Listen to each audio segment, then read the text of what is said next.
Okay, great. Well, hello, everybody. Good evening and welcome. Hope you're all doing well. I'll try to read with my glasses off or on. My name is Steve Salmoni, and I'm a member of the board of directors for POG, and I'll be the MC for this evening. It's good to see all of you. We've always, we've been an in-person series, but during COVID we went virtual, and I really like it because we have people from everywhere that we don't usually have in Tucson. So that's we're all little squares, but we're all good to see you. It's good to see you all here. Um, People who've been emceeing recently have been saying some really beautiful things about POG and about the times that we're in, and much more articulate than I could possibly be. So I thought I would just read a little bit of our mission statement, just for people who are here for the first time to know what we're about, and then transition to our people for the evening. So now in our 29th year, POG presents the work of innovative poets and practitioners of other art forms, attracting a diverse audience and diverse Tucson communities. POG's premise is that experimental, innovative art, and in particular avant-garde poetry, can successfully be presented to a diverse and increasingly engaged audience, and that such audience engagement with challenging but not inaccessible work tends to broaden people sociopolitically as well as culturally. And I have to say, really, I think that we're fulfilling this mission in an exemplary fashion tonight. We have two extraordinary readers, Teré Fowler Chapman and Joan Retallack. Teré was one of our board members years ago, and Teré, it's just, again, as John and Johanna say, it's lovely to see you. Welcome back. I wish you were here. Our community is not the same without you. And Joan, I'm speaking for myself, but probably for everybody here, it's maybe impossible to overstate how important you are and how influential. Your books are on my shelf, on the top shelf where, all the really good books are. And your work is just extraordinary and influential. And we're so glad to have you. And I wanted to have you come for a long time. This is great. So before I turn it over to Charles to introduce Teré, typical business items we have for nonprofits. We'd like to thank several organizations and groups for their support. So the Arizona Commission on the Arts and Chex Press, and for over the years, their consistent support, the U of A Poetry Center and the U of A English Department, and also all of our individual donors for their generous contributions. POG is a nonprofit, and we really depend upon the support of our community. If you are interested in helping us with a donation, you can come to our website, which is pogartstucson.org, and maybe, Charles, you could paste that into the chat at some point. And there's pledge forms to become a patron or a donor or anything that you might want to give. And we have archives of our past readings, and as well as links to future events. It's a nice website. We have one more reading this season, and it's going to be a really good one. It's Norman Fisher and Charles Alexander, our own Charles, and that will be live in person May 16th here in Tucson, 7 to 8:30 at the Wave Archive, which is that great space that John Melillo runs, 197 East Toole Avenue. So please, if you could make it, what a great pairing. At the conclusion of this reading, we do ask the readers to stick around and do a little Q&A. So if that's okay with both of you, we can do that, have a discussion. And that's as good, if not better, than the reading, just to hear everybody's thoughts about that. And finally, and this is really Teré's legacy, to make us think about the space that we are creating and about our responsibility to each other. So we do have a statement that we read at every reading, which is POG intends to be an inclusive, supportive, and most importantly, a safe space for everyone. If anyone should feel otherwise, please do reach out to one of our directors. And let me ask all of us to raise your hands right now. Okay, directors. And with that, welcome again. We're so happy to have you. And here's Charles. Thank you, Stephen. I think you are certainly as articulate in your welcomes as any of us. Teré Fowler Chapman is a gender fluid writer by way of the Sonoran Desert, by way of Boots Bayou. She founded Words on the Avenue, which is Tucson's longest running. He founded Words on the Avenue, which is Tucson's longest running spoken word series. Also, Teré was the first African American executive director of the Tucson Poetry Festival. And the books by Teré, Bread and Moonshine. And if you have bread and moonshine, both kinds, that's a good beginning. Or in his case, a great beginning, because this artist, at least to my perception, has either never been afraid or has always found a way to transgress whatever fear he may have. He tells us, you may not know what to say or how to say it, but as an artist, you have to say something. Chase the silence down your throat and speak.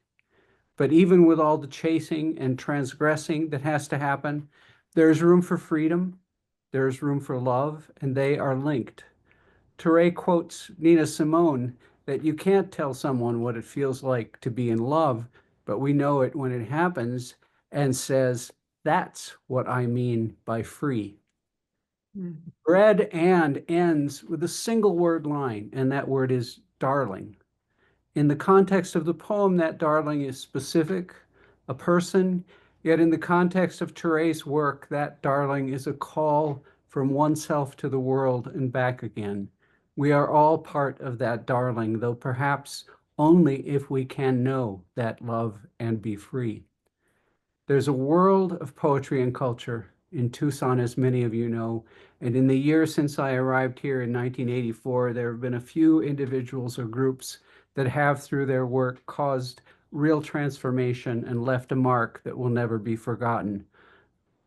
Some of those people are here at this reading, and certainly Teré Fowler Chapman has left one of the highest of marks, and we're reaching for that. When he left Tucson several years ago, there was a hole here. Something remarkable and immeasurable was missing. Yet in a more profound way, there remains that line to freedom, that line to darling, that will always be here because of him. Please welcome Teré Fowler Chapman. Thanks, y'all. It feels so good. And Charles, that was great. Thank you so much. Yeah, I always struggle to sit through those, but they're always so beautiful. And yeah, I hope one day that I see me the way that y'all see me. Yeah, that was really, really beautiful. Um, it feels so good to be back in this like virtual world. I miss Tucson so much. It's definitely a grief, for sure. That's my office. The lights will go on and off. I don't know. It's a ghost, a poem. We don't know. Anyways, but let's go ahead and get started. This first poem is called Higher Power, and it goes like this. A woman asked me the other day, where is the she in you? As in, where did she go? As in, is there anything left? As in, she is my favorite womb, carrying all this young blood in the body until it poured out. As a child, I dreamed often. If I could be reborn, if I could be reborn, it would be sweeter. It would be wider. It would be warmer. My rebirth wasn't. It was long and aching and laborious with everyone watching. Isaac said, my Saturn return is a birth in shallow water. He said that my ancestors were in a violent debate on which way I should face when I pray towards tomorrow. He said that masculinity is swirling over the wide and the open. He said they are arguing, over how and who should sew this body shut. He said, the first time you settled into the womb, the world had to cut in and drag you out. Isaac said, take the river. It may kill you, but if it doesn't, you'll be glad you did. I think I tried to drink the entire ocean that night. My father said that once all 9 pounds of me felt like a question mark. Nothing about you felt absolute. My father said, my face now is a perfect dance of all the grandfathers who have ever existed. How can you be the spitting image of all truth, all vision, all hope, all both? He says, it like it's this rare awe of something. So when they ask where she went, the answer is really simple. She is very unwavering and will always be my God. And my God thinks gender is a childlike rumor, passed between lovers and cheaters, hurters and healers, and folks that just want to pass jealousy and time. She is my mother. She is a darkness of light. She is a beacon of beautiful. She is a stark black truth. She carries all that I am now and all that I am trying to be home in every way possible and every single time.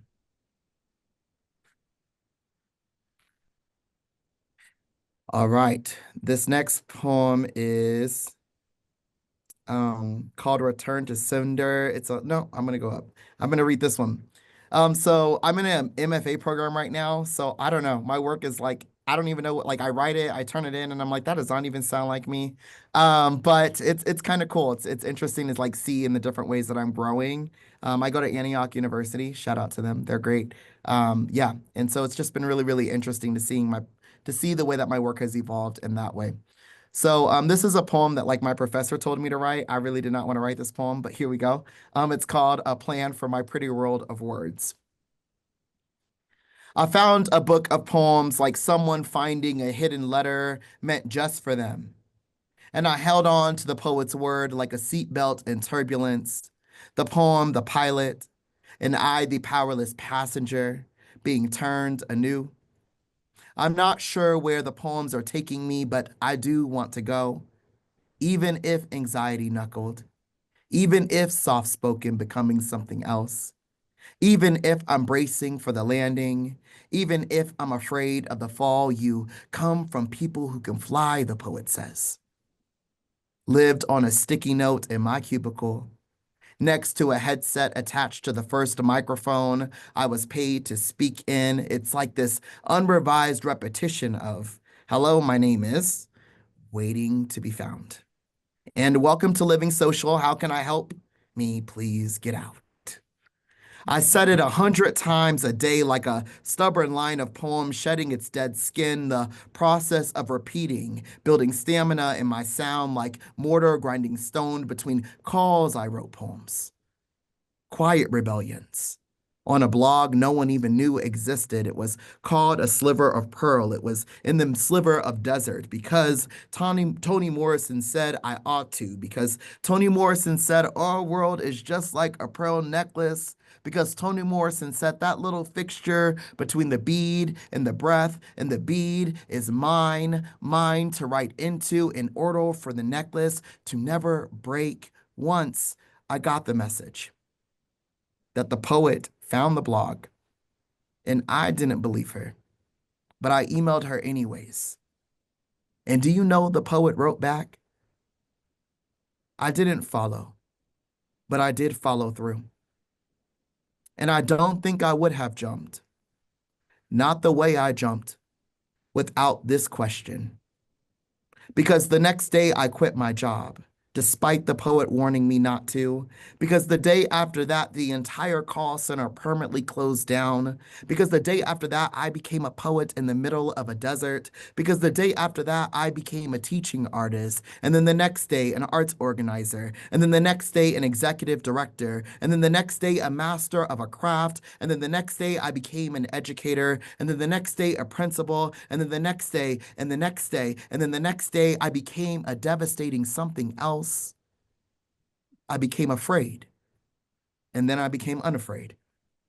I became apologetic, and then I became unapologetic.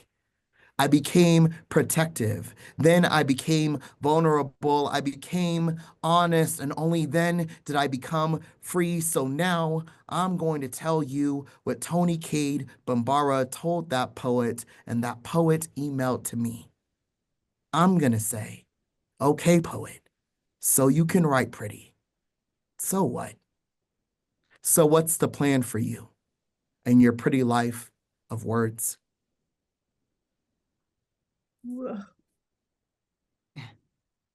Thanks, y'all. I love like the Zoom quiet, but feel free to unmute, do your thing. Relax, water, all the things. This next poem is called Return to Sender. It's a love letter to my inner child. And to me. I don't remember what day it was. I was a fragment of myself then, a small poem, still trying to write a world around me that wouldn't break. My words stood in the middle of my chest. My voice sounded like a home that felt like a faint memory. I still remember the way the baritone danced beneath my skin back then. The way the subtle boom sashayed in the socket of bone, my becoming, a returned cadence of resilience and shape-shifting medicine, my first honest cry. It was stark, and it was aching, and it was still, and it still, and it was still the prettiest sunset I have ever known. Tucson is still the prettiest sunset of I have ever known, and I too am a sun. A plunge into the center of my thigh, a subtle push awakened into an open monsoon, an ancestral wave echo of brown and black children bursting into joy and pain, all beneath my spine. All of us before me and me now are unlearning and unraveling to unlearn again, and even in the explosion of my vigilance. Even when it feels all like landmines, even then, my birth is the prettiest sun I know. Too, son, I'm the prettiest son I know. My freedom was born out of the corner of Black womanhood. I am a man, and I am where I come from, too. And in this lifetime, I'm both sacred and regal. Been for different reasons and protected just the same. I am more magic and less miracle, even in the explosion of my vigilance like landmines these days. I mean, look at me. I am Tucson. I am to a son too. All right. So I don't know what these next poems, honestly, I haven't gotten any feedback on them, so we'll see, but why not? Why not read them out loud? It's so much reading in the MFA program. They should tell you that before you sign up. I'm just saying, if you're a professor, it's so much reading and so much writing, and you never know if you're going the right way. But here we go. This poem is called Black Boys and Myths, and it was just written, I guess, like after the election and all of that jazz, I just wrote this. I don't know what to call the feeling of watching a world fold and weep over its own creation. An oligarchy is just the U.S. calling our democracy by its government name. The books weren't written with me in mind until we started writing them. The people did not look like me until we said so. The door swung open only after we kicked it down. I speak and I'm angry. I'm silent and I'm complicit. I'm honest and I'm problematic. I'm Black in the United States of America. I'm a Black man in the United States of America. I'm a Black trans man in the United States of America. So I've always been myth instead of breaking news. I've always been the story before I finish telling it. I've always been a mirror of all things violence has ever done. I've always known. Some folks have to go their entire lives knowing when the opportunity presented itself that they had more in common with the KKK than with Black boys who considered suicide when the rainbow just wasn't enough.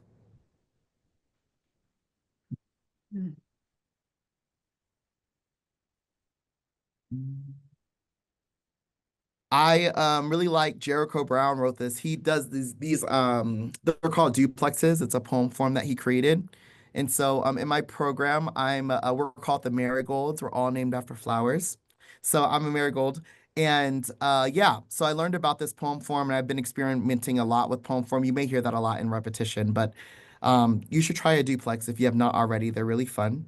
And this one is called A Duplex in the Sky. Marigolds are pungent and protect the invaders from getting into the garden. Invaders of the garden guard what grows quietly in the stampede. What grows quietly in the stampede? Black kids with spines of taproots. Bless the mangled root in the spine, and a heart that dreams of being soil, a heart that dreams of being tended to like soil blooms into a sunflower unafraid of the moon, a black sunflower unafraid of the moon are where the wild things settle. You are exactly where the wild things settle. You are exactly where God is. You are precisely where God is, all up in the unlit and unknown. Even in the unlit and unknown, Black existed. Black existed until the concept of light was ignited. So even before hope, you were alive. You were alive even before God thought of hope. A marigold protecting you from yourself. A Black boy is built out of marigolds with a heart like a deconstructed garden. That heart is a light that shines so bright, other folks find their way home. They say, other folks are just looking to find their way home. They say it's your job to protect your light because you are the marigold, protector of all things that garden. Thanks, y'all. Hi, Soul. I remember when you were just like a little baby. That's so cool. Let me just see here. I guess I'll leave on one more poem. This poem's about my grandmother. It's a triptych of time is what it's called for Miss Ruby Harris Fowler. Yesterday is built out of every single beginning that has ever existed. The architect of every lesson that didn't ask to be learned. Still, the blueprint of how to make the heavy light enough to call the work worthy. Of churning tomorrow into something else. Sugar. Today is the unfolding of constant prayer. The last piece of spearmint gum in the back of Miss Ruby's purse. A call for and an act of love. Too much and never enough. All work and little credit. A soft hum into silence. A sharp burst of song. An ending that is already beginning, and it's happening all at once. Tomorrow. Tomorrow is everything. Everything that has ever been wanted. Tomorrow is an unpolished prayer that pretends not to hear me when I use an unforgotten voice to call. God by name. Thanks, y'all. Thank you so much for having me. I love y'all so much, and I'm just so honored to, be a part of this space. Thank you, Teré. That was marvelous. It's so good to hear you again. So I think John is going to introduce Joan. Is that correct? Yeah, it's gonna be me. Johanna, I'm so sorry. No, that's fine. Yeah, it's a real honor, and yeah, just thank you again, Teray. I've missed you. We've all missed you so much, and it's just incredible to hear this new work. It's incredible work. So thank you. And yes, I do have the honor of introducing Joan Retallack. I've been looking forward to this moment for nearly a year since we first began speaking about the possibility of hosting Joan at a POG reading. So I am honored, but also daunted by the task of introducing a poet and a critic whose work has been so significant and informing to my own. I don't remember now when I first encountered Retallack's hugely influential The Poetical Wager, first published in 2003. It was probably sometime early on in my graduate studies, and when I revisit the text, I encounter it now also as a kind of map of the courses I've traveled with and through it. Passages underlined, marked with asterisks and exclamations and different colored ink. You may notice that my sense of geometries of attention crosses disciplinary and generic boundaries. I believe we learn the most about what it can mean to be human from border transgressive conversations. This statement, one of the opening heavily underlined sentences in my copy of the Poetical Wager, affirmed for me a transdisciplinary orientation toward poetry, thought, and being that balanced a commitment to being undisciplined, experimental, with a commitment toward an imperative, the ethical urgency of a, quote, particular kind of inquiry that is neither poetry nor philosophy, but a mix of logics, dislogics, intuition, and wonder, unquote.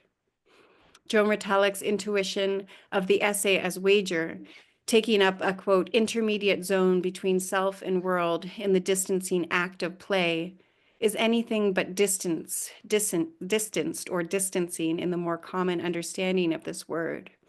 Quote, everything in mass culture is designed to deliver space-time in a series of shiny freeze-framed, each with its built-in strategy, freeze frames, each with its built-in strategy of persuasion, Retallack wrote. And that was 2003. So we now are living the narrative arc that this observation precipitates. We are living in the distance created between freeze frames, between self and world, individual impulse as the result of persuasion and a broader reality. The shape of historical outcome reveals itself by chance as much as intention, yet at any moment one can act out of considered values that inform the projects of one's poetically cultivated intuitions, writes Retallack in another heavily underscored passage in my book. 2 decades later, these words still point us toward an alternative distancing, a shared space in which we can, no must, acknowledge and take responsibility for the way we are still actively composing the present moment together, amidst and because of and despite the apparent objects, freeze frames of despair. Quote, it's much too early / too late to abandon the humor of improbable attempts, Retallack urges. And we're so grateful for her own efforts, which have brought us not only numerous critical studies, the Poetical Wager and Procedural Elegies, Western Civ continued from 2010, which importantly and improbably presents us the, quote, real possibility of things, but also works of memoir, biography, and poetry that have earned her honors, including an American Award in Belles Lettres, Pushcart Prize, the Gertrude Stein Award in Innovative American Poetry, the Columbia Book Award, and grants from the Lannan Foundation for Poetry and the National Endowment for the Arts.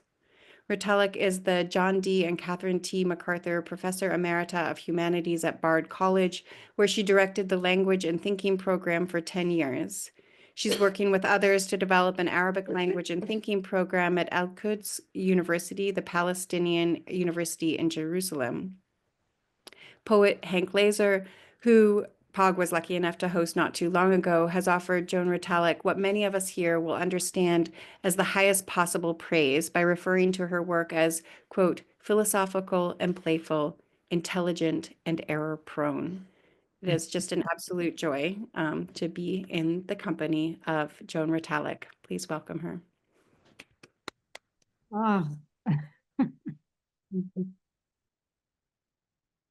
I am on the edge of being stymied by all of this, and the work that we just heard is still in my body, in my thoughts. So I need to let you know that I have to recover a little bit from that in order to go onto this wonderful, I don't know what to call it, but it is wonderful to me. And I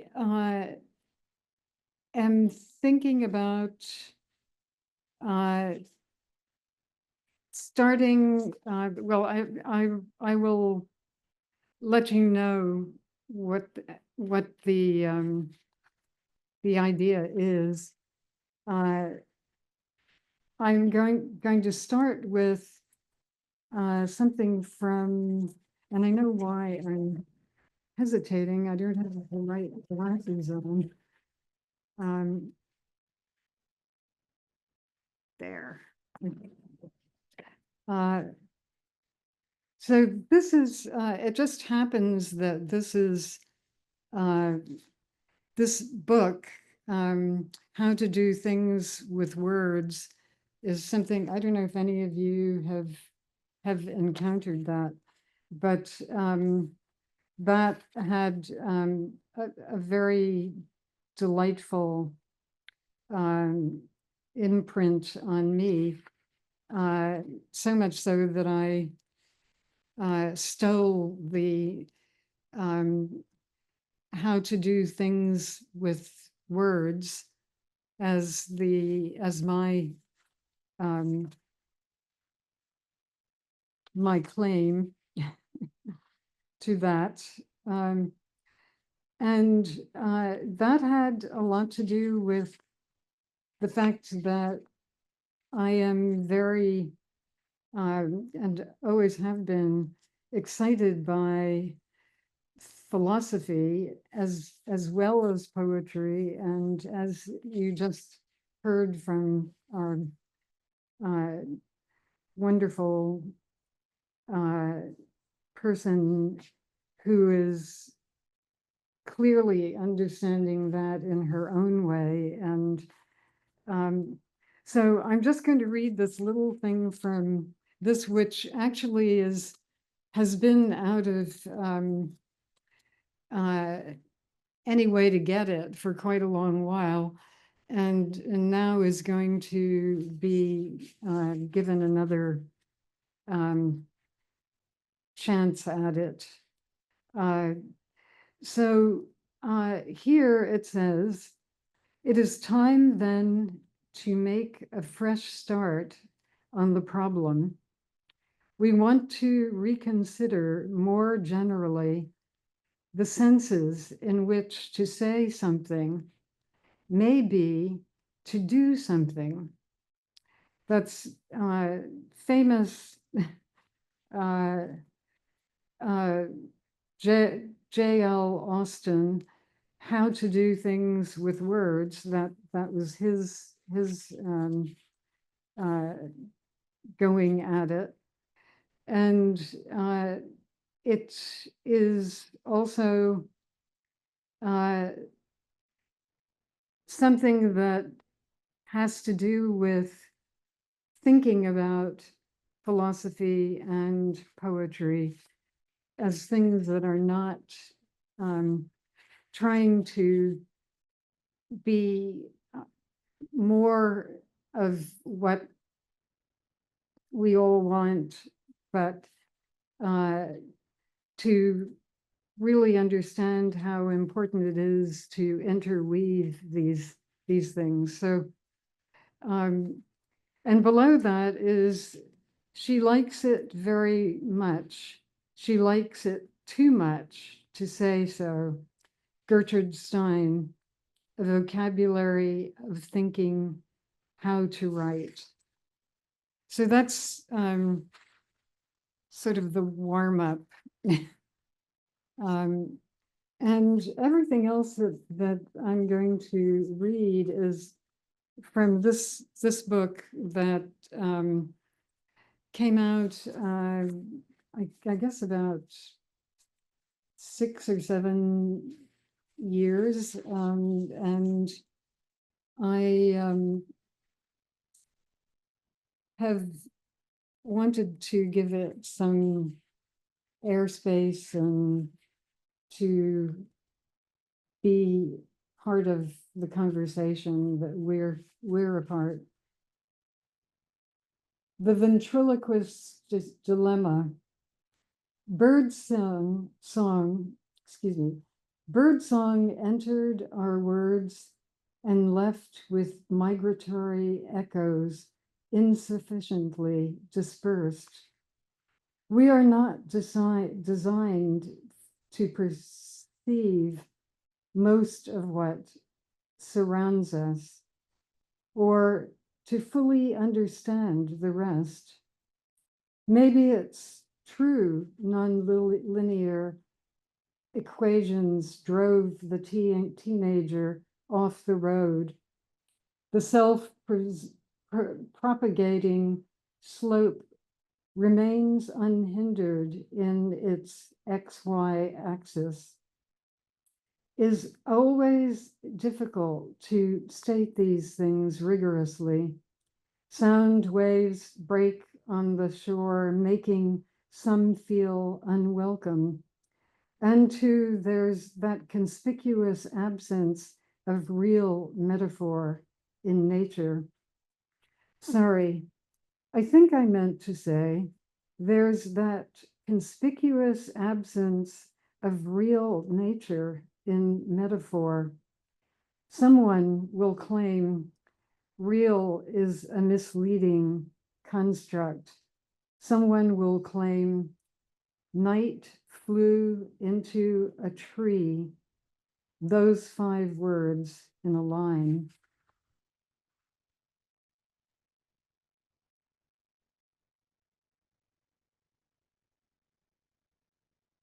And this is, whoops. Here's love story.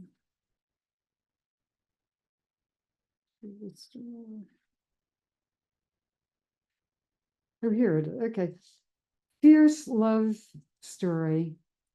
To start with a taxonic impediment and to go on, looking always for news of another kind, great saturated patches of color stall in their rumble toward the horizon.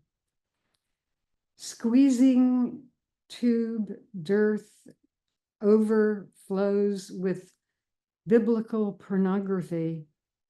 No greater love has said, sit back and watch in awe as one sophisticated critter eviscerates another on a color-coded screen. Much too bright or not enough to be convincing as descriptions of nature. For the disillusioned, there are these 3 things. 1, sonorous cowboys, hitch up primate dungarees. 2, to restore the consolation of silence will remain the role of objects. 3, 4 little girls, along with fragile creatures of other kinds, will wander and wonder out of this color field just beyond our grasp.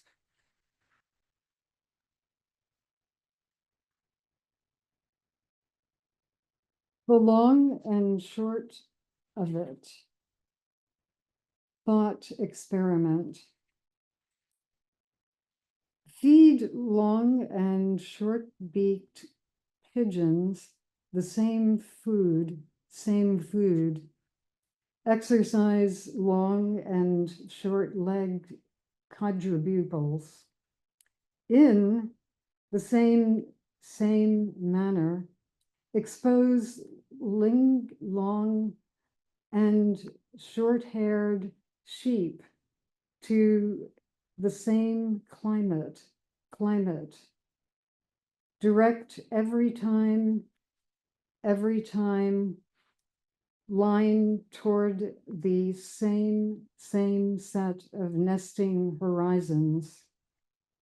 How long can the we and the they go on this way? One step takes longer than anyone ever thought possible and is still hovering in the air. Its shadow is swelling with prophecy and indecision. Earth is growing hotter and colder, wetter and drier. All the animals are on the move. Although the heart of the cruel continues to elude our metrics, let any long or short lifespan equal exactly the same function of x divided by the violence of 0. You'll notice that the math is adding up to an old geometry of the tragic spectrum. More the terror, less the pity. Is that the long and short of it?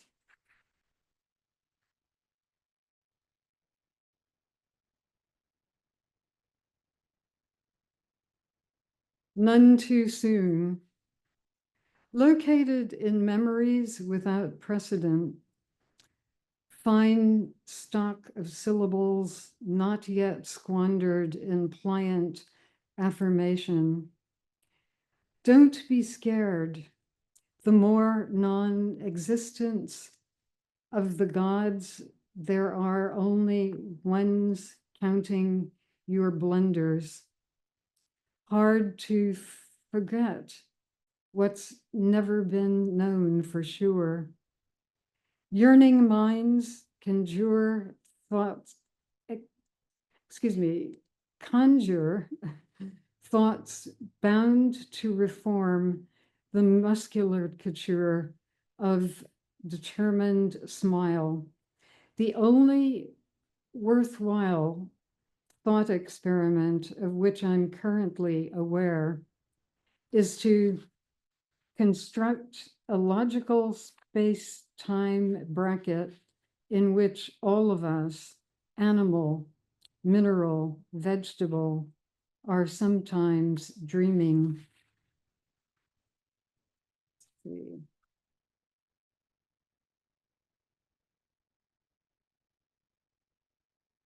Anthropocenes, anthropocenities. A storm is slanted toward the trailer park. No immigrant ripple pith inescapable. The class of all thoughts that can't entertain themselves. Upend would be transcendence lurking here. Shine, Baukna, beacon. No ship would go down in that Geston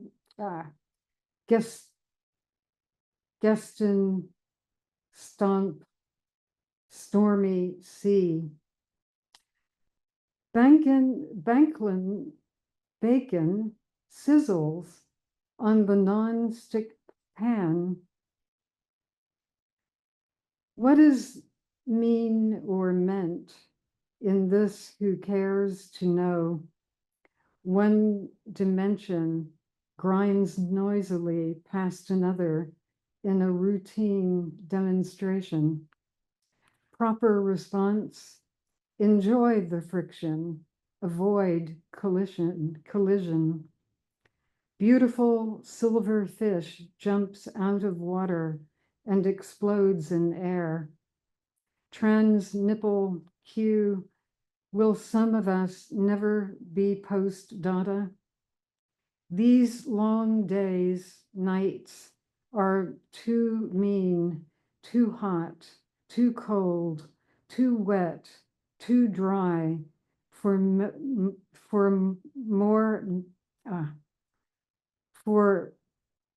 more many than this planet can.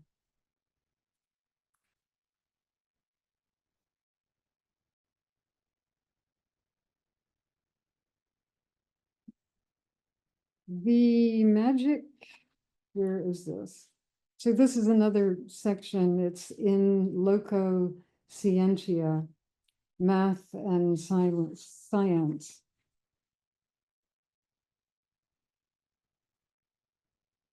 The magic rule of 9. Your sonic suit will never be a perfect fit. You'll learn to get by. Just don't assume all art is all about victory over death all the time. Not to say the meantime isn't a good time, a time anyone can enjoy not being dead. In the swell of many a meantime, many have diverted themselves with great success. Hence civilization's discontents and greatest hits. Take, for instance, the magic rule of 9, that the sums of all numbers within the sums of all multiplicands of 9 up to and including 9 equals 9. Multiplicands of 9 up to including 9, 1, 9 equals 9, 9 equals 2 times 9, etc. This is the numerically melodious bird sings in tree, species that long for more than a first glance affords. Someone will say, if you really think this is magic, you don't properly understand the decimal system. Bird falls out of tree. Who among us doesn't long for magic? Who among us truly understands the decimal system? And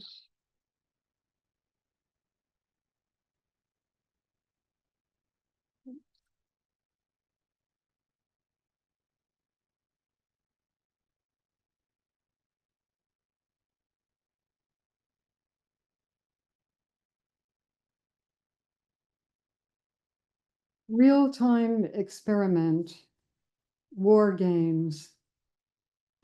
The experiment is set ticking in blatant display of its own QED. Just like the homemade bomb, it may or may not actually be. We freaks of nature spawned too many mirror images of echoes, more diversion, taxics, our holdover species could responsibly deploy.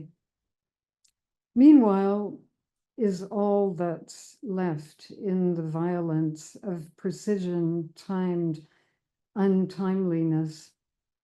Any self-respecting PlayStation terrorist will have honed the outcome to this pretty T.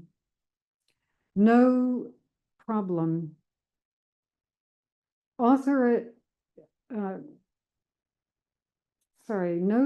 No problem.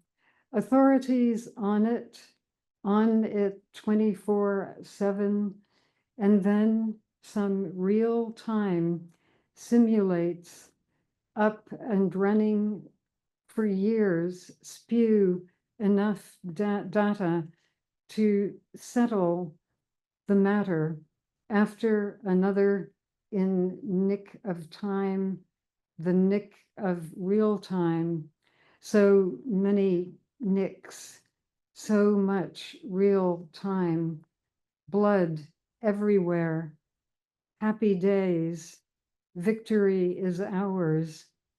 Moral after victory in war lies mortality, injured, peace. The sword, the hard won puzzle, the valiant paradox, the name of the game. And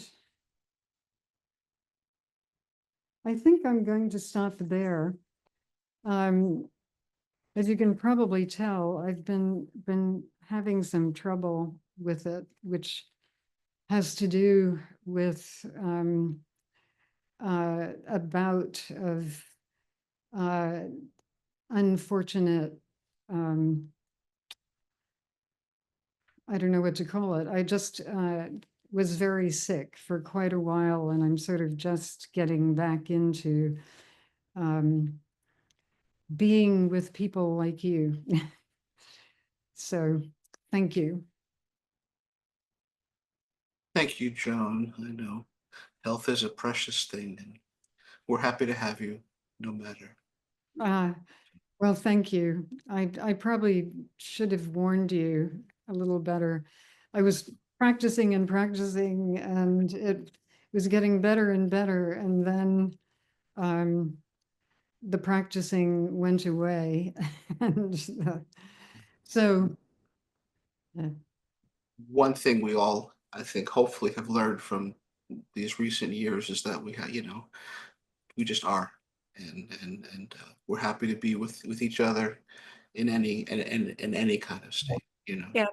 Thank you, Joan. It's just beautiful to hear the words and be with you and share this real time with you. Yeah, with you both. I mean, really.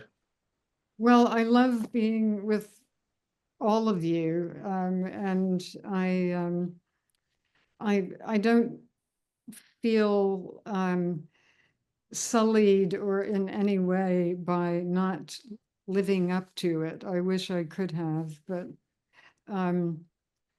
a little more time, and I think things will be different.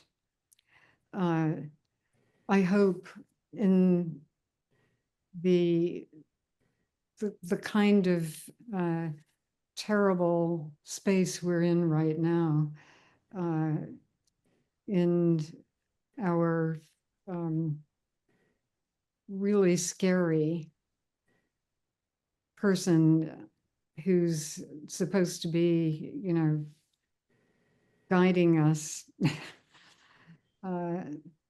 So I'd love to hear, I'd love some conversation with our other person who read beautifully and would love to know more about you guys, all of them, most of them. Well, do we have any questions? Anybody we could all turn off our mutes and speak freely.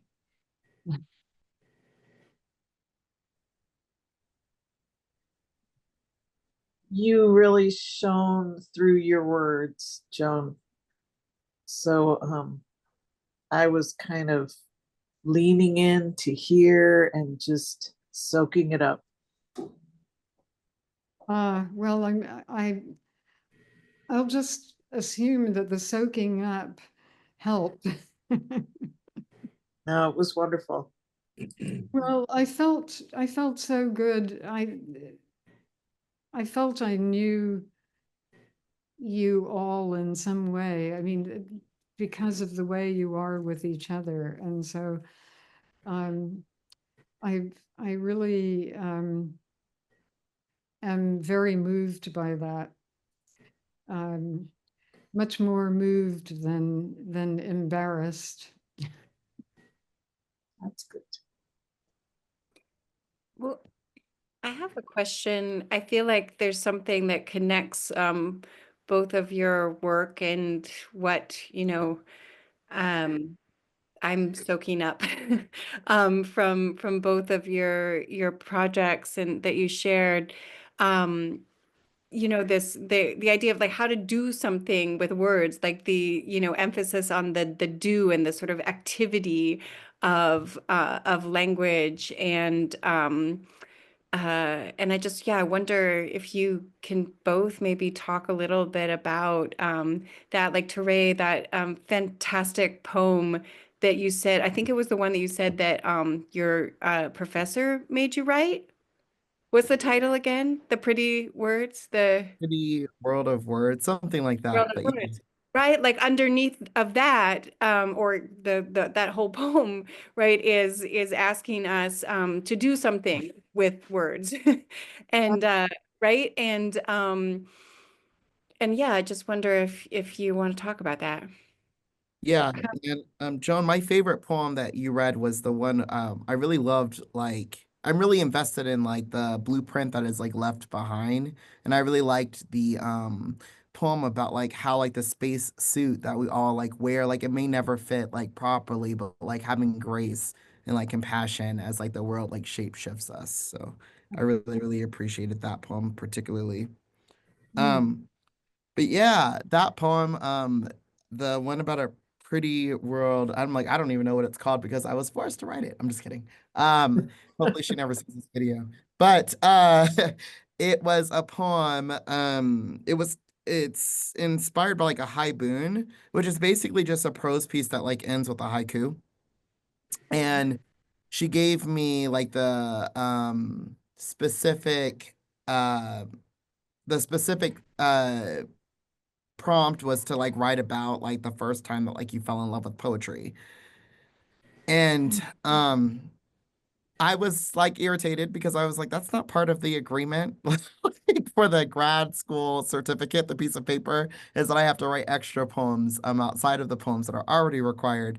But it was just like this like side thing of like turn this in by next week. Like let's write these two haibuns together. And I've learned, and I think that POG and a lot of you are part of the reason for this to just say yes, even if I don't know why. I think that, I definitely learned that in Tucson. Yeah, I see Cynthia. Yep. See, I learned something. I listen. Um, yeah, and so I still follow that, right? So even if there's like this tug of like, I don't understand like why doing this matters, like to just say yes, if it's not going to hurt me, it's not going to kill me, then just write it. And I'm so grateful that I did because I think so much about like when I first started performing poems in Tucson was about like wanting to do them perfectly, like every single performance. Like I would like really get like, I don't know if any of y'all ever saw this part because it was very rare, but if I messed up or slipped up a word, I'd like that's what would keep me up at night. And I think like just through writing that like haibun, it's not about like how I perform it at all. It's about what I wrote down and the message that like I'm leaving people behind, like I'm leaving people with. And I didn't again, the lights, I'm so sorry, but they're gonna do that. But um yeah, I never really realized that. Like when I first started performing, it was all about like wanting it to sound pretty and make it as pretty as possible. And now I don't necessarily like care. Some days I want to read, some days I don't. But like the poems are going to be here whether I'm here or not. And so, really, what are we trying to say? Because it's really about when we're actually not here to add any more context. And the books still exist in the libraries, or the libraries will still stand. Or even like when there's like no humans, and it's like that last like poetry book that's somewhere in like the future that's just like there's dirt over it, and there's like a poem book, and people are asking what poetry is. Like, what are we leaving behind? And I think that that's kind of what inspired that poem, that it actually isn't about what I've been chasing at all. It's not about writing pretty or sounding pretty. It's about like the message that you're leaving behind. An Mm. after image, right? You could say, which is maybe my favorite book of Joan's. The Yeah. the uh, the projection of language on a blank space, and the echo, the visual and verbal echo of meaning that maybe we don't even intend in the poem, but it's there as a kind of skeletal or spectral presence. And Teré, for what it's worth, I've heard you read many times in Tucson, and I can't think of a time where there was a mistake or a goof up. It was always profound and always musical and always beautiful. So, you know, uh, just to say that. Oh, I thought you were going to say um, your goof up was just fine with me. No, I'm sort of joking. Actually, Charles has gotten that, but yeah, yes. Yeah, and I think if Isaac was here, Charles asked me like what this. I'll turn my camera off briefly. This is the last picture that Isaac took before he passed. And I know if he was here, he would definitely tell you about the times that I, kicked the corner of my shoe, like the the last like little tail of my shoe, and was just like, darn it, like that one word that no one probably even noticed. And maybe not even like the poems, right? Like maybe just the way that we've impacted people with the poems, and maybe that like is what we leave behind. But long story short, it's bigger than performance and bigger than wordplay. Also, that to me, Teray and Joan gets at, Joan, your poem that asked, doesn't everyone want magic? And that magic is happening in what words do, in what we do with words, or as Tracy Morris wrote, who do with words. And and that magic to me, Teray, is, so much in you're constantly connecting the internal with the external and the internal with the external world. Maybe that's part of those intersecting planes that Joan talked about too. But it seems to me that kind of connection in this moment we're in right now is maybe being disrupted as much as in some people's lives it ever has been, and and threatened. And it seems that the work both of you do and others who are here too is just ever more critical, not only to, whatever we thought we were getting from poetry, but to the very to our survival.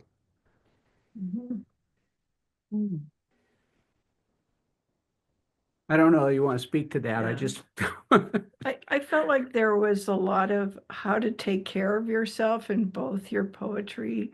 And, I mean, there's an honesty and then there's a humor and then there's a, have you looked that close lately? Because, this is what's in there. And I really appreciate that because that's hard work. That's hard work. And sometimes we don't take the time to do that. And I really appreciate that. It's self-love, which, if you don't have that, it's hard to be generous with anybody or anything, right? Yeah. That's a really good point, Cynthia. It's like you can only treat people like it's like you can only love people as much as you love yourself at the end of the day. Like, it's hard. It's really, really hard to craft something that you haven't given yourself. And I guess I do want to talk towards these times that we're in because we're sitting here, while like, we can arguably like say like it definitely is on fire. Like there's like quite literally like cities are on fire, and we're sitting here reading poetry. And I imagine if we were on the Titanic, if I was ever on the Titanic, I would want to be reading the poem while, still doing this exact thing. Because that's what I ought to be doing, and hopefully other people are doing their parts in the world too. But I'm a part of a program that has really honestly like saved my life. And we talk a lot about this program about like rock bottom. And like at what point or how hard or how heavy things have to get before we start to heal.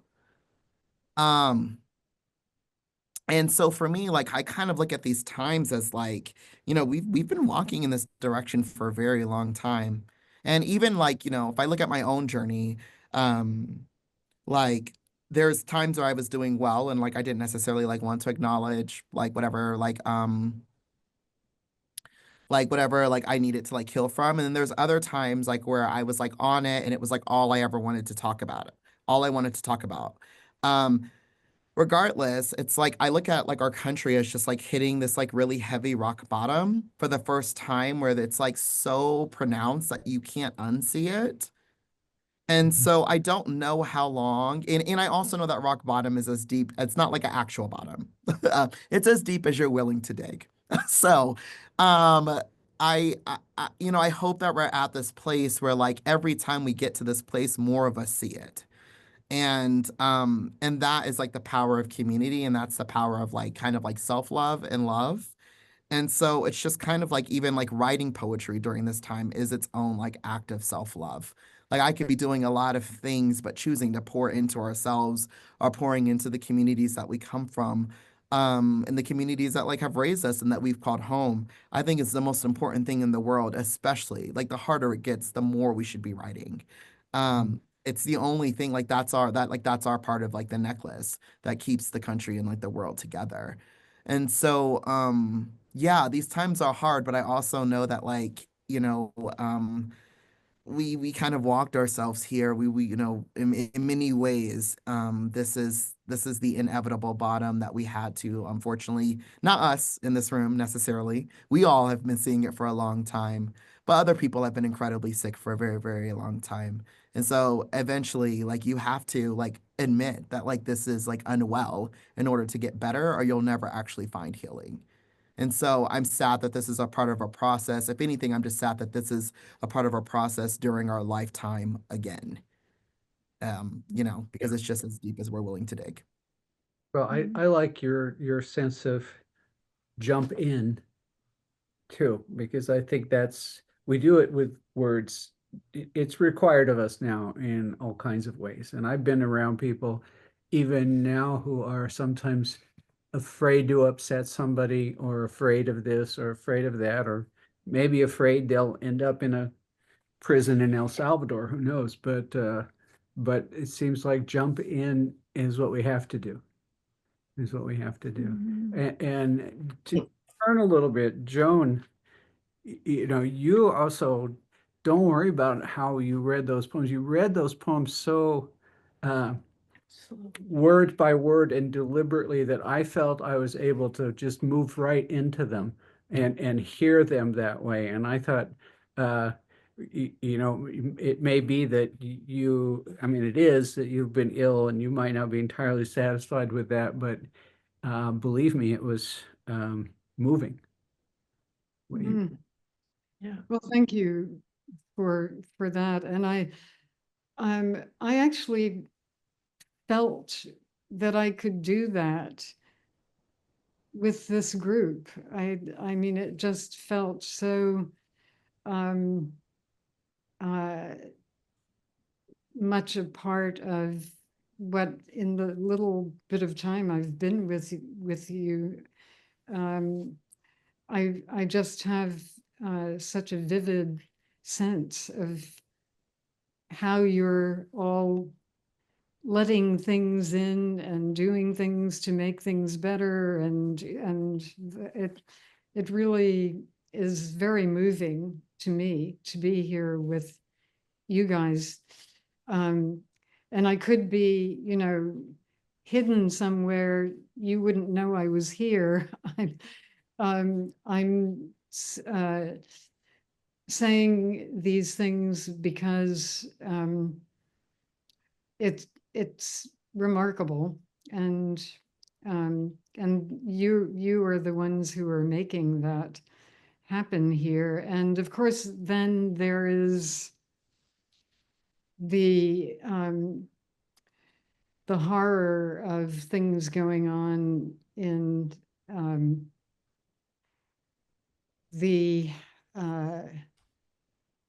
I don't know, it's hard. I don't know if I should even bring it up, but what's going on in the Middle East, and particularly for any of us who have worked with Al-Quds University, and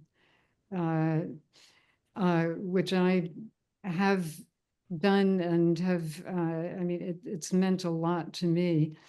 And along with all of the other people for whom it's just a horrendous time for what's happening to people who are being just put under rubble. And that is, I think, something that it's really important to think about for me with poetry. And but it's had the kind of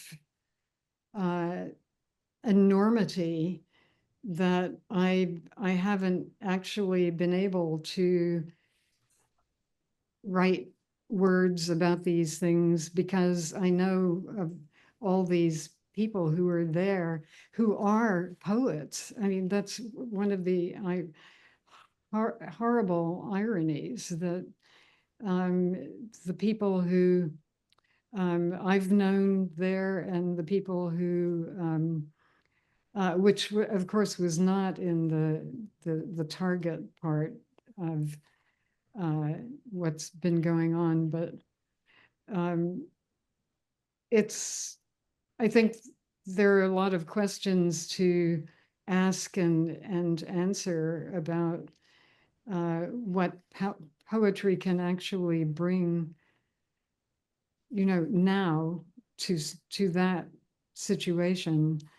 And it's very hard for most people to do that because it's just so awful. And most people haven't been there, and to know, talking about, I mean, apart from all of the people who are there, so that's been very much on my mind, and in a very hard way. I'm in the process of working on a book that I've been working on for quite a while, that I have had decided that I wanted to end the book, and this was now about three years ago. I wanted to end it about everything that I had valued in that region. And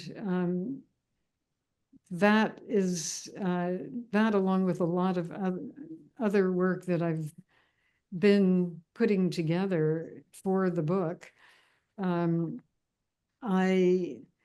am really dislodged but not, I mean, dislodged in a really easy way compared to what is dislodged in with the people who are in any way finding this, is that this is their fate now. I mean, it's really very, very hard. And there's the weight and of the what's going on with people who aren't directly at it, and with it's just very hard. So we really have just a packed kind of world that we're living in, that has just become something that has really left so many people to die in hideous ways.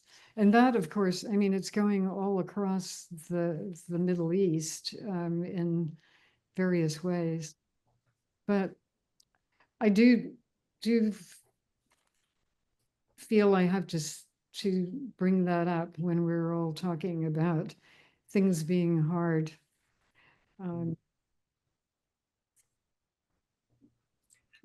I just wanted to say that I think we're all haunted by what is going on. This has been a condition in the States for a long time, that there are distant wars that we've pursued. Yeah. And at this moment, there are distant wars that we've been unequal to helping to negotiate peace for various reasons. But like Johanna, your work, Joan, was very important to me. I wasn't a student; I was a professor when I came across it. But you articulated something that was very present for me here with your work, Teré, and your work very differently, Joan. But it's that capacity to be able to go all in, that the wager, the ethical wager, is to just wager yourself in the work, which is what I found so present very differently with both of you and with many of you here whom I know. I'm sorry, I'm really moved by this, but I think I feel the brokenness in how we're trying to articulate in poetry something that brings in the world or reaches out to the world. And it has seemed to me that it is very important to have that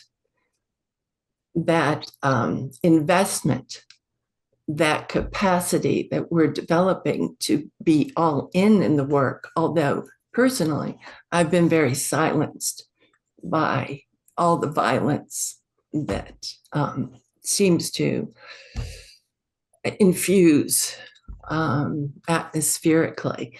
But I think if anything can push back, it is the power of the word, what you can do when you have trained in writing words powerfully. And there are fewer and fewer people who actually engage with language in any meaningful way.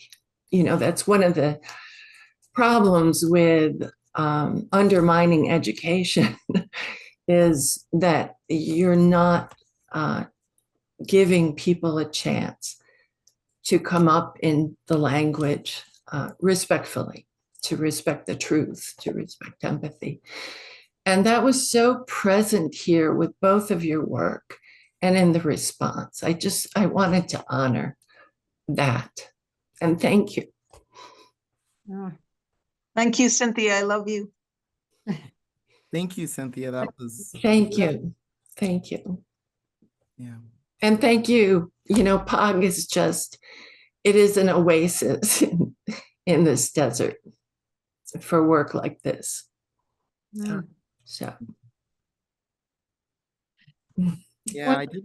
One of the things that I want to stress is how many poets there have been in the part of their world is being just torn away. Yeah. And that it still goes on. I mean, I don't know if any of you ever watch the well, something that really shows what's going on, and that is full of people who are dead, who are being hauled away and so on, and with people, other people who can, gathering their poetry and reading it aloud. And I mean, it's amazingly, I mean, it's extraordinary how really important life and death it is in this situation. So I really appreciate, Joan, like you bringing light to that. Yeah, because I think it's really, really important, like even like the way that we use words. Like, I think like just like clearly stating like, like we have to be rooted in freeing Gaza. Um, Not because like other peace doesn't matter, but like we build things like this all the time. Like we know that if we were to like build a little, even like we see kids do it, like when they build blocks, like you build a strong foundation first, and then you can build on top. You can build peace on top of that. So if the most under-supported are the people with the like least amount of water, least amount of food, least amount of safety, like we have to start there. And like I think that like we can hold more than one truth at once, but like sometimes like when we do, we can like flatten them into all like the same narrative and like the same history. And that's like we see kids do that all the time. Build it up and the blocks fall over, right? It matters to like say that like if we're gonna build peace right, we have to start with the people where power is not equal. And power is just simply not equal there. It's just like and pretending that it is actually causing more harm for them. And so, it's like starting with like, at least for me, that's why I always want to start my work with um, like where is like the weakest point. We do this in two lessons. Like I'm a teacher as well, but like we do this in lessons, like we call it scaffolding.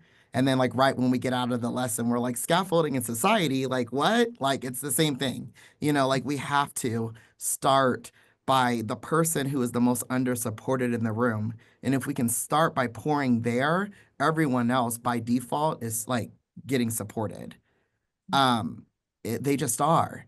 And so I really, really, really appreciate you naming that, Joan. I think that it's so, so important now more than ever to just like name the hard thing as clear and as like almost like unpoetic, actually. Like no metaphors, like it just is what it is. Like, as clear as possible. Because, we're not talking about building blocks and we're not talking about lesson plans. We're talking about lives. Mhm.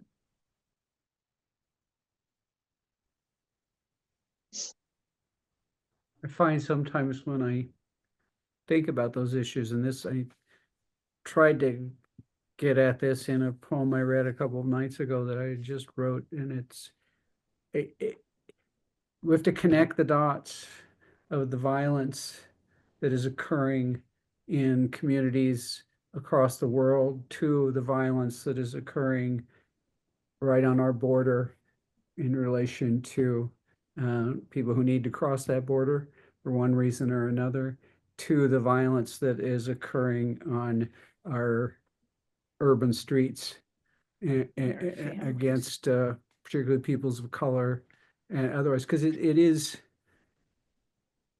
a holistic world we have to try to understand. And I couldn't agree more, Teray. Find some place in that, some person who needs it most, and begin that building of something else. Yeah.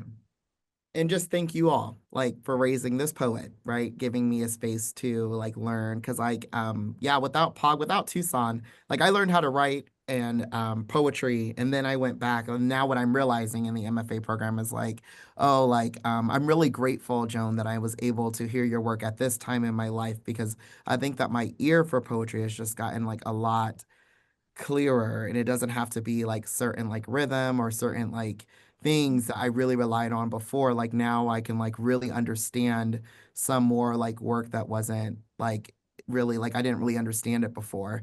Like I, distinctly, maybe it wasn't read publicly, but I distinctly remember sitting in POG ratings in like my early 20s and kind of like bouncing like this like little like young poet. Like I don't know what's being said, but I'm really happy to be here, and now it's like, oh, like when you were reading, I was like, oh my gosh, I don't know when this happened, but like I can hear every single message and every single word. Um, and I think that like that is like the power of community, right? Like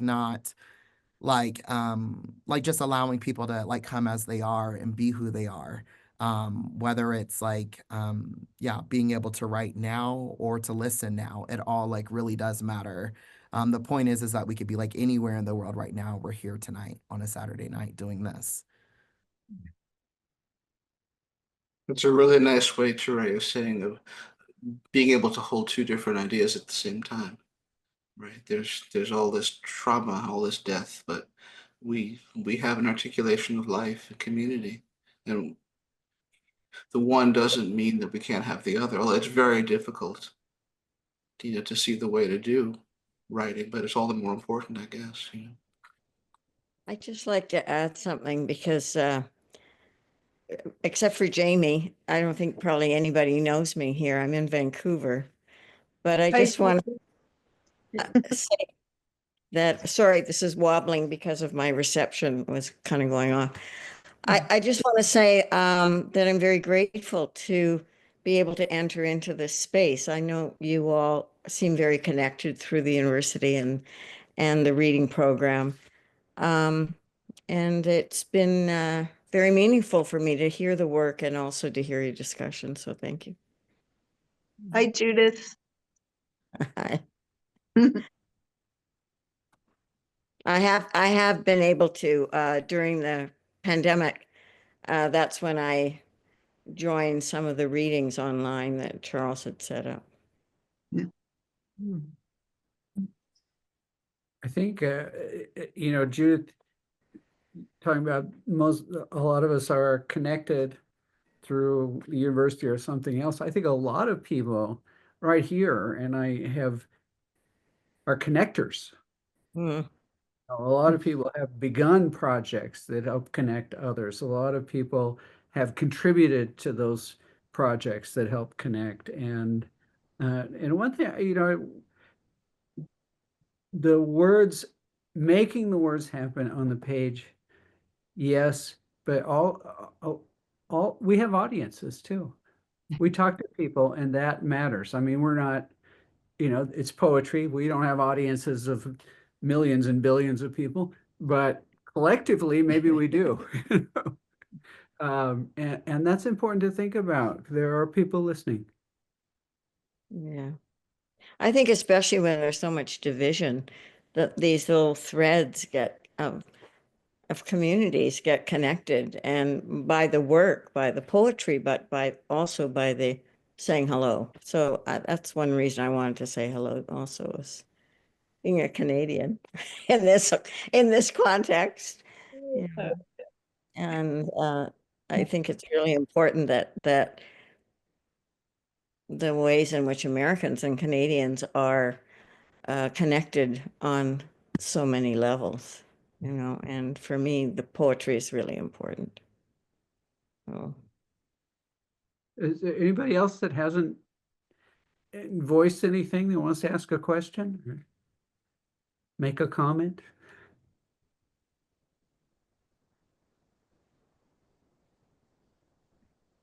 There's also, it seems like a lot of comments were made in chat too. If you're at, Should we access chat? Go right ahead.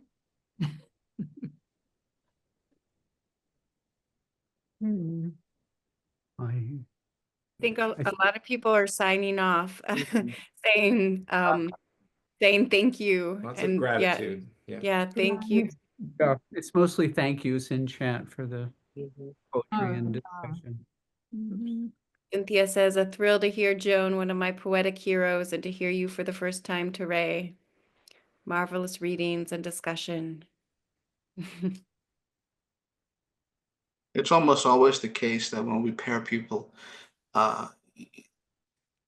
there's this incredible synergy or pattern of resemblance that we could not have predicted. Every pairing is a hopeful gesture, and sometimes it's just a matter of contingency of just who can be here at the right time. But again, tonight I think what a marvelous bridge that got built. So that's one of the things about POG that I love is just we make these alchemical experiments that result in these new elements, new truths, or old truths that are said in a new way, a necessary way. So thank you for that. Well, I want to thank you so deeply it's really been extraordinary, really extraordinary. And I thank you for inviting me, and thank you all for your thoughtfulness and the way you are really going deeply into the kinds of things that we have to not ignore. And there are just so few ways of being this way with, you know, a number of people. I mean, it's just, I think it's really sort of miraculous. Here you all are, and it's beautiful. Thank you. Thank you. Everybody. Thank Thank you so much, Joan. This Say was such goodbye. an honor and a gift. Thank you. Thank you so much. Thank you all. Thank you. Bye. Bye. Bye. Bye-bye. Take Bye. care, everyone.